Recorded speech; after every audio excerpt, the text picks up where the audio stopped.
আওয়ামী লীগ ফিরে আসবে, ছাত্রলীগ আবার জাগবে। আপনাদের ভিতরে কনফিডেন্স দেওয়া হচ্ছে যে আওয়ামী লীগ আবার ফিরে আসবে। শেখ হাসিনার সাথে আছি, মরণেও শেখ হাসিনার সাথে আছি। আওয়ামী লীগ কি নির্মূল হয়ে গেছে? আওয়ামী লীগ কি নাই হয়ে গেছে? আওয়ামী লীগ আছেই বাংলাদেশে। ভারতের স্পষ্ট বার্তা, শেখ হাসিনাকে থামাতে মোটেও আগ্রহী নয় ভারত। এই বিষয়ে আলোচনা করব দালিলিক প্রমাণ সহ। তার আগে মনের মধ্যে একটু ক্ষোভ জমে আছে একজন ব্যক্তির বিষয়ে, ছোট্ট করে একটু ক্ষোভটা প্রকাশ করি আপনাদের কাছে। কিছুদিন আগেও আওয়ামী লীগ কিন্তু বিএনপির বড় শত্রু, কিন্তু এখন আর আওয়ামী লীগ বিএনপির বড় শত্রু নাই। এখন আওয়ামী লীগ মাঠে যেহেতু নাই তারা, সুতরাং তাদের শত্রুকে তারা কোথায় চ্যালেঞ্জে আছে? বিএনপির বড় চ্যালেঞ্জ কোথায়?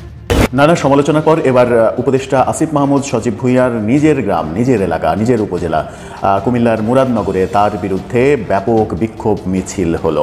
সেই বিক্ষোভ মিছিলে তার পদত্যাগ দাবি করা হলো। যুদ্ধ নিয়ে প্রধান উপদেষ্টা ডক্টর ইউনূসের একটা বক্তব্যের ফটোকার্ড ছড়িয়ে পড়েছে ফেসবুকে, এবং আমি অনেককে দেখছি এটাকে শেয়ার করে এটাকে এক ধরনের ইঙ্গিত হিসেবে দেখার চেষ্টা করছেন যে এটা মিয়ানমারের সাথে বাংলাদেশের একটা যুদ্ধের সম্ভাবনাকে তিনি ইন্ডিকেট করছেন। দক্ষিণ এশিয়ায় শান্তি আনতে গেলে শেখ হাসিনার কোনো বিকল্প নেই। শেখ হাসিনাকেই আবার প্রধানমন্ত্রী করতে হবে এবং ভারতবর্ষ করে ছাড়বে। আপনাদের কোন শক্তি থাকলে আপনারা আটকে দেখান,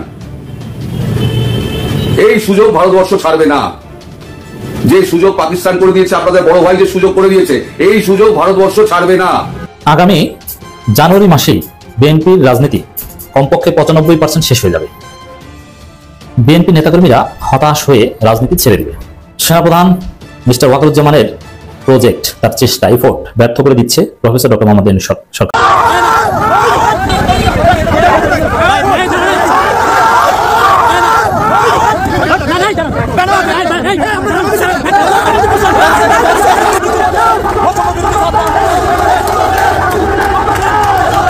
মাহমুদের পদত্যাগের দাবিতে আজকে উত্তাল মুরাদনগর। আসিফ মাহমুদের নিজ উপজেলায় আমরা এই প্রথমবারের মতন দেখলাম যে একদম ব্যানার ট্যানার নিয়া সাধারণ শিক্ষার্থী এবং জনতাদের একাংশ বিক্ষোভ করেছেন।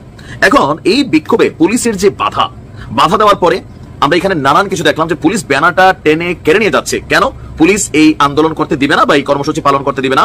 একটাই কারণ যে এরা যারা আমরা দেখলাম মিছিল টিছিল করছে, পুলিশের বক্তব্য ছাড়া সবাই আওয়ামী লীগ এবং ছাত্রলীগের প্ররোচনায় মাঠে নামছে। আসসালামু আলাইকুম রহমতুল্লাহ, সবাই কেমন আছেন? আশা করি সবাই অনেক অনেক ভালো এবং সুস্থ আছেন। সবাইকে স্বাগতম জানাচ্ছি আমাদের আরেক নতুন ভিডিওতে। প্রতিদিনের মতো আমি হাবিব সিরাত ফারুকী। কি হচ্ছে দেশে, কি ঘটতে যাচ্ছে দেশে? ইতিমধ্যে আপনারা দেখেছেন যে বর্তমানে হঠাৎ করে সারা দেশে শুরু হয়েছে তুমুল অস্থিরতা এবং সারা দেশে রীতিমতো তোলপাড় সৃষ্টি করেছে। আমরা ইতিমধ্যে ভিডিওর শুরুতে অংশ বিশেষ দেখে বুঝতে পেরেছেন আজকে ভিডিওটা কতটা গুরুত্বপূর্ণ হতে চলেছে। তাই এই বিষয়টা আর বেশি বিস্তারিত বলবো না, কারণ বিস্তারিত বলতে গেলে ভিডিওটা অনেক লম্বা হয়েছে। আমি সংক্ষেপ করার ক্ষেত্রে আপনাকে মূল আলোচনা নিয়ে যাচ্ছি। তার আগে আপনাকে ছোট একটি অনুরোধ জানাতেছে, যারা আমার ফারুকী অনলাইন ইউটিউব চ্যানেলতে এখনো হচ্ছেন, প্লিজ দয়া করে আমার চ্যানেল সাবস্ক্রাইব করে সাথে দেখবেন। আর বেশি কথা না বলে আমরা ভিডিওটা একটু ধারাবাহিকভাবে একটু বিস্তারিত দেখে আসবো। ভারতের স্পষ্ট বার্তা, শেখ হাসিনাকে থামাতে মোটেও আগ্রহী নয় ভারত। এই বিষয়ে আলোচনা করব দালিলিক প্রমাণ সহ। তার আগে মনের মধ্যে একটু ক্ষোভ জমে আছে একজন ব্যক্তির বিষয়ে, ছোট্ট করে একটু ক্ষোভটা প্রকাশ করি আপনাদের কাছে। দেখেন, একজন শিক্ষিত মানুষ যে এইভাবে মিথ্যা কথা বলতে পারেন, আমি এই জনাব শফিকুর আলমের কথা না শুনলে মোটেও বুঝতাম না এবং বিশ্বাসও করতাম না। কারণ তিনি এই পরিমাণে মিথ্যা কথা বলতে পারেন। রাষ্ট্রের একটা গুরুত্বপূর্ণ পদের কর্মচারী তিনি প্রধান উপদেষ্টার হচ্ছে প্রেস সচিব। সেই প্রেস সচিব হয়ে প্রোপাগান্ডা মেশিনের মতো মিথ্যা কথাতে ছড়াইছেন। বিশেষ করে এই থাইল্যান্ডের ব্যাংককে বিমস্টেক সম্মেলনের সাইডলাইনে প্রধান উপদেষ্টা এবং প্রধানমন্ত্রী, অর্থাৎ বাংলাদেশের অন্তর্বর্তী সরকারের প্রধান উপদেষ্টা এবং ভারত সরকারের প্রধানমন্ত্রী নরেন্দ্র মোদীর সাথে যে একটা বৈঠক হলো, সেই বৈঠকের বিষয়ে কিভাবে মিথ্যা ছড়াইছেন জনাব শফিকুর আলম, সেটা কিন্তু প্রমাণ করে দিলেন এই ডক্টর ইউনূসী যে প্রেস সচিব মিথ্যাচার ছড়াছিলেন। তিনি কি মিথ্যাচার ছড়াছিলেন? সম্মেলনের ওই সাইডলাইনে যে বৈঠক হয়েছে, সেই বৈঠকে নাকি নরেন্দ্র মোদী প্রধানমন্ত্রী বলছেন যে সাবেক সরকারের আমলে আপনার বিরুদ্ধে যে অনিয়ম হয়েছে, অত্যাচার হয়েছে, আপনাকে যে পদ্মা সেতুর উপর থেকে ফেলে দিয়ে সুবান্দে তুলবে ছিল, সেটার আমরা নিন্দা জানাই এবং আপনার প্রতি তখনও আমাদের সম্মান ছিল, এখনও সম্মান আছে এবং আপনাদের আমরা পূর্ণ সমর্থন করি। শেখ হাসিনার বিষয়ে অন্তর্বর্তী সরকার নাকি নরেন্দ্র মোদীকে বলছিল যে শেখ হাসিনাকে ফিরিয়ে দিতে হবে এবং যতদিন ফিরিয়ে দেওয়ার আগ পর্যন্ত শেখ হাসিনা ভারতে থাকে ততদিন শেখ হাসিনা যেন মুখ বন্ধ রাখে। সেই কথার প্রভাবে প্রধানমন্ত্রী নেতিবাচক কিছু বলেন নাই, অর্থাৎ ভারতের প্রধানমন্ত্রী নেতিবাচক কিছু বলেন নাই, মানে ইতিবাচক সাড়া দিচ্ছেন। এটা কিন্তু বোঝা যায়। এইভাবে কিন্তু ম্যাটিকুলাসভাবে এই প্রধান উপদেষ্টা প্রেস সচিব এই তথ্যগুলো বহু তথ্য ছড়াইছে, যেইটাই এতদিনে এসে এই প্রধান উপদেষ্টাই প্রমাণ করে দিলেন। আল জাজিরার একটা অনুষ্ঠানে তিনি সাক্ষাৎকারে এগুলো প্রমাণ করে দিলেন যে তখনকার সময় সব মিথ্যা কথা বলা হয়েছে। দেখেন, আমি আপনাদেরকে এই নিউজটাকে পড়ে শোনাই। আল জাজিরার উপস্থাপক ডক্টর মোহাম্মদ ইউনূসকে প্রশ্ন করেন, শেখ হাসিনা দাবি করেন তিনি এখনও বাংলাদেশের প্রধানমন্ত্রী। তিনি ভারত থেকে বিভিন্ন সময় বিবৃতি দিচ্ছেন। অন্তর্বর্তী সরকার ভারতে তার অবস্থান কিভাবে দেখেন?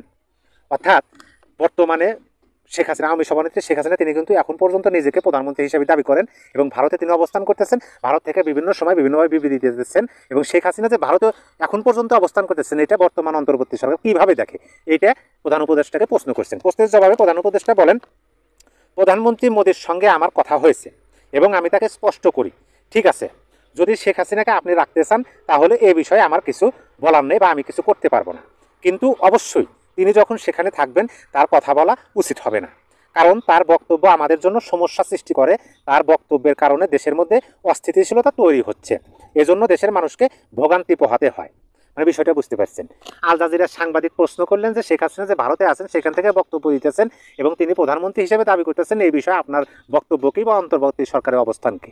তখন অন্তর্বর্তী সরকারের প্রধান উপদেষ্টা বলছেন যে ওই যে থাইল্যান্ডের ব্যাংককের বিমস্টেকের সম্মেলনের সাইডলাইনে যে প্রধানমন্ত্রী নরেন্দ্র মোদীর সাথে প্রধান উপদেষ্টার মিটিং হয়েছে, সেই মিটিংয়ে প্রধান উপদেষ্টা প্রধানমন্ত্রীকে বলছেন যে শেখ হাসিনাকে আপনি যদি ভারতে রাখতে চান রাখতে পারেন, আমি সেই বিষয়ে কিছু করতে পারবো না, এখানে সোজাসাপটা বলছে, এবং যদি তিনি সেখানে থাকেন তাহলে একটু তার মুখটা বন্ধ করে রাখতে বলেন। তিনি যেন বিভিন্ন সময় সোশ্যাল মিডিয়াতে বিবৃতি না দেয়, বক্তব্য না দেয়, বক্তব্যের পরিপ্রেক্ষিতে আমরা আতঙ্কে থাকি, আমরা একটু মানে অস্থিতিশীল পরিবেশ তৈরি হওয়ার আশঙ্কা থাকে, দেশের মানুষের ভোগান্তি হয়, এটা একটু বন্ধ করেন। ঠিক সেই সময় এই কথাটা বলার সাথে সাথেই আল জাজিরার সাংবাদিক আবার পাল্টা প্রশ্ন করে জানতে চায় তখন মোদী কি বলেছিলেন। দেখেন পয়েন্টে কিন্তু লেগে গেছে যে এই কথা প্রধান উপদেষ্টা বলছেন, তখনই আল জাজিরা প্রশ্ন করছেন তাহলে তখন ভারতের প্রধানমন্ত্রী কি বলছেন। সেই উত্তরে জবাবে ডক্টর ইউনূস বলেন, মোদী বলেছিলেন ভারত হলো এমন একটি দেশ যেখানে সামাজিক যোগাযোগ মাধ্যম সবার জন্য উন্মুক্ত, তিনি এটি পারবেন না। শেখ হাসিনা সামাজিক মাধ্যম ব্যবহার করে কিছু বললে সেটা তিনি নিয়ন্ত্রণ করতে পারবেন না। বিষয়টা বুঝতে পারছেন কিনা? যখন আল জাজিরার সাংবাদিক ডক্টর ইউনূসকে প্রশ্ন করলেন যে আপনি যে কথাগুলো বললেন যে তার মুখটা যেন বন্ধ থাকে, এই বিষয়ে প্রধানমন্ত্রী নরেন্দ্র মোদী কি বলল, তখন ডক্টর মোহাম্মদ ইউনূস বলতেছেন যে প্রধানমন্ত্রী তখন বলছেন যে ভারত হলো এমন একটি দেশ যেখানে সামাজিক যোগাযোগ মাধ্যম সেটা সবার জন্য উন্মুক্ত, আর শেখ হাসিনার মুখ বন্ধ করা এটা আমি পারবো না। সে সামাজিক যোগাযোগ মাধ্যম ব্যবহার করে বিভিন্ন সময় বিবৃতি বা বক্তব্য দিলে সেটা তার নিতান্তই ব্যক্তিগত বিষয়, এই বিষয়ে আমি বা আমার দেশ কোনো হস্তক্ষেপ করবে না। বিষয়টা বুঝতেন? তাহলে কিন্তু আমার যে টাইটেলের সাথে মিলান। ভারত কিন্তু স্পষ্ট বার্তায় বিমস্টেক সম্মেলনের সাইডলাইনে যে মিটিং হচ্ছে সেখানেই বলে দিচ্ছে যে শেখ হাসিনা বক্তব্য দিব নাকি সোশ্যাল মিডিয়ায় এসে গান গাইবো নাকি নেতাকর্মীদের সাথে কথা বলবো সেটা তার নিজস্ব ব্যক্তিগত বিষয়, সেই বিষয়ে আমরা হস্তক্ষেপ করতে মোটে আগ্রহী না। কিন্তু দেখেন তখনকার সময় যখন মিটিংটা হলো তখন এই প্রধান উপদেষ্টার প্রেস সচিব জনাব শফিকুর আলম, তাকে অনেকে ডাস্টবিন আলম নামেও বলে, তিনি কি মিথ্যাচারটা ছড়ালেন। তিনি তো সুন্দর টাই পরেন, কোট পরেন, শিক্ষিত মানুষ, প্যান্ট পরেন, আপনার জুতা পরেন, হ্যাঁ মাঝে মাঝে চশমা চোখে দেন, ইংরেজিও কথাবার্তা মাঝে মাঝে বলেন, অথচ মিথ্যাচারের একটা গোডাউন, এই শফিকুর আলম হচ্ছে মিথ্যাচারের গোডাউন, সেটা এই নিউজ দিয়ে প্রমাণিত হয়ে গেল।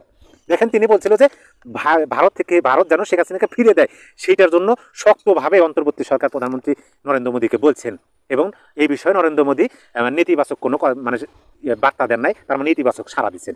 এখানে প্রধান উপদেষ্টা ডক্টর ইউনূসই কিন্তু পরিষ্কার করলেন যে এই লাইনটাতে ঠিক আছে, যদি শেখ হাসিনাকে আপনি রাখতে চান তাহলে এই বিষয়ে আমি কিছু করতে পারবো না। তাহলে এখানে শেখ হাসিনাকে দেশে ফিরে দেওয়ার জন্য কখন আবেদন করলেন, কখন বললেন?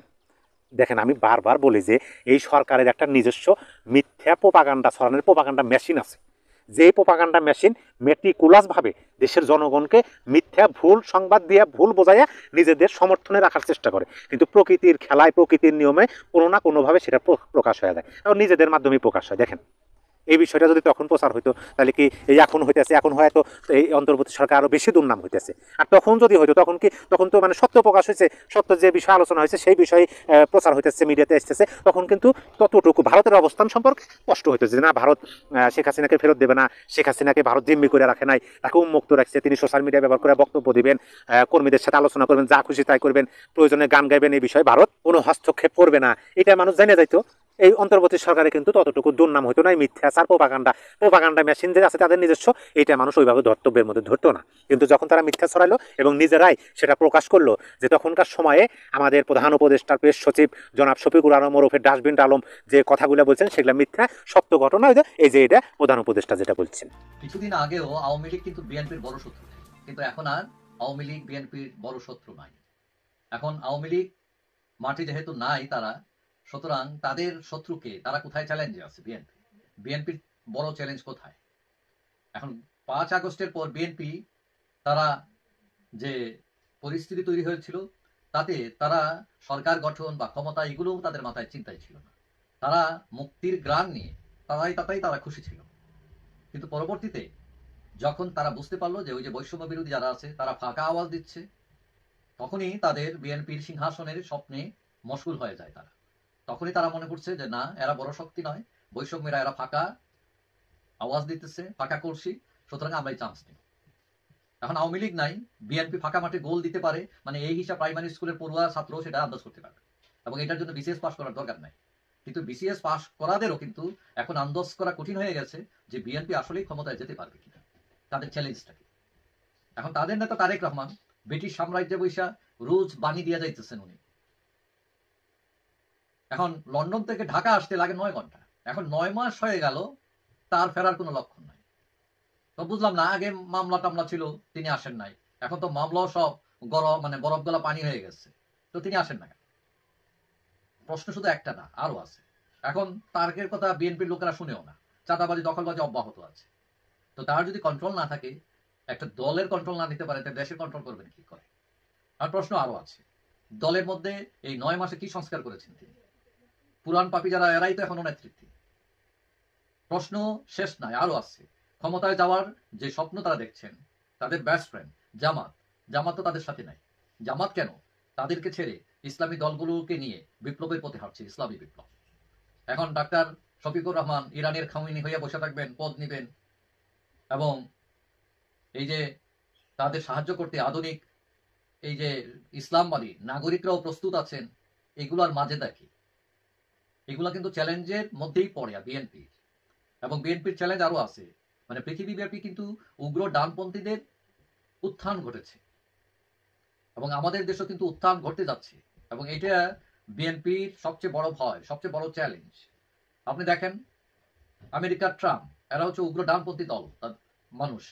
তারপরে ফ্রান্সের প্যান, ব্রিটেনের নাইজেল ফারাজ, জার্মানিতে এএফডি, অস্ট্রেলিয়ার ফ্রিডম পার্টি, সুইডেন ডেমোক্র্যাটস, হাঙ্গেরির ভিক্টর অরবান, এরা সবাই কিন্তু সাফল্য দেখাচ্ছে, এবং এরা সবাই উগ্র ডানপন্থী দল, এরা উগ্র ডানপন্থী নেতা এরা।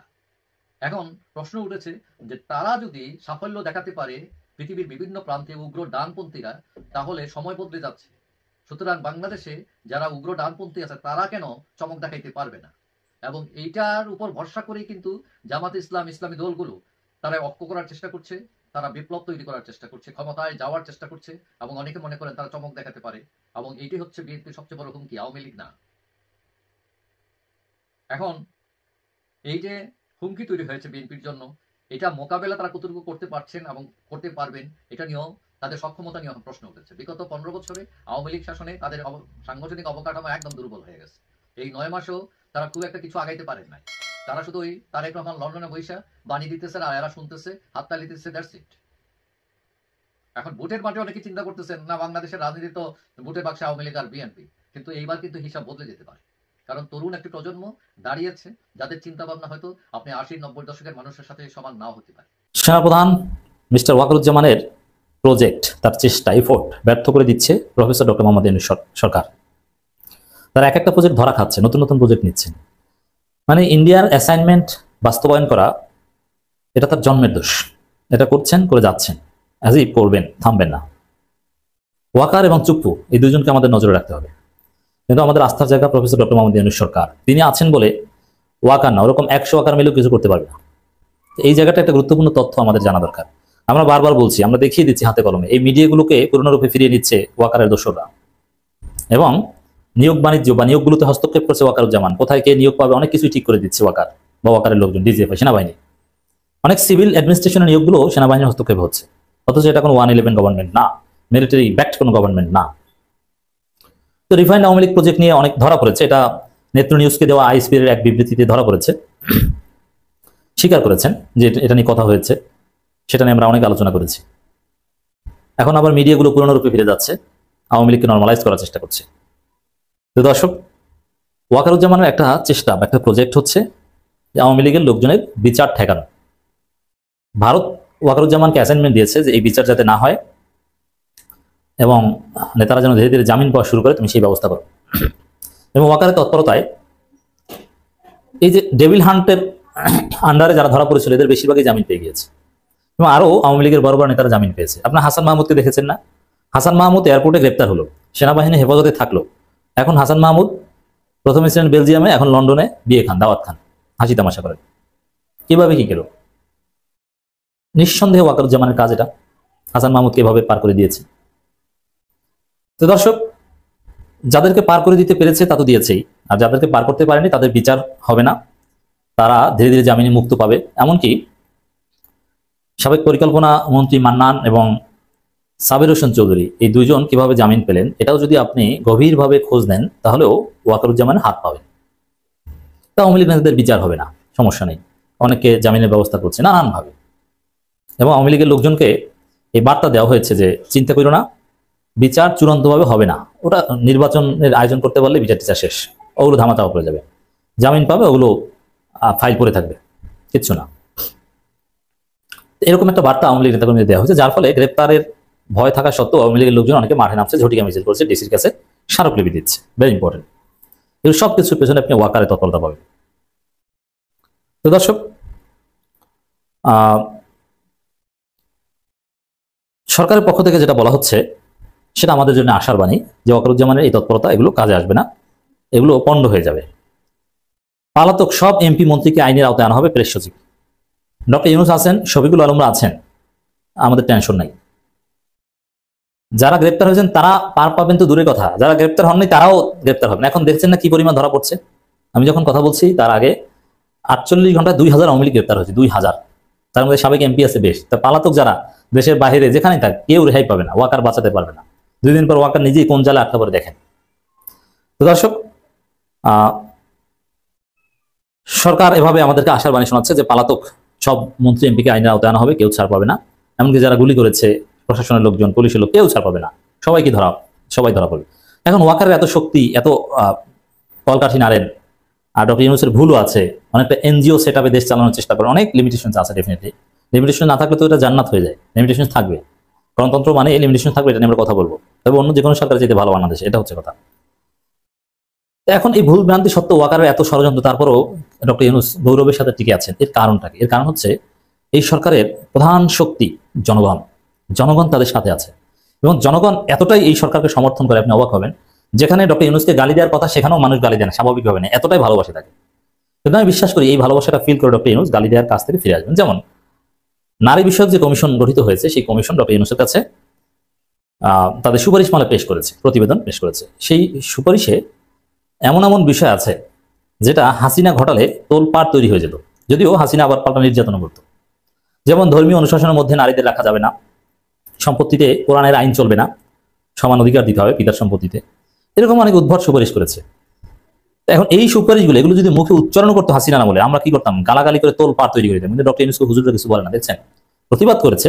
মানে সবার বিশ্বাস যে ডক্টর ইউনূসের দোষ না, ওটা ওই নারী কমিশনে কিছু নারীবাদী ঢুকে এই কাজটা করেছে। ডক্টর ইউনূস ওটা আমলে নেবেন না, সমস্যার কিছু নেই, টেনশনের কিছু নেই, এটা নিয়ে মিছিল চিল্লাচিল্লি করার কিছু নেই।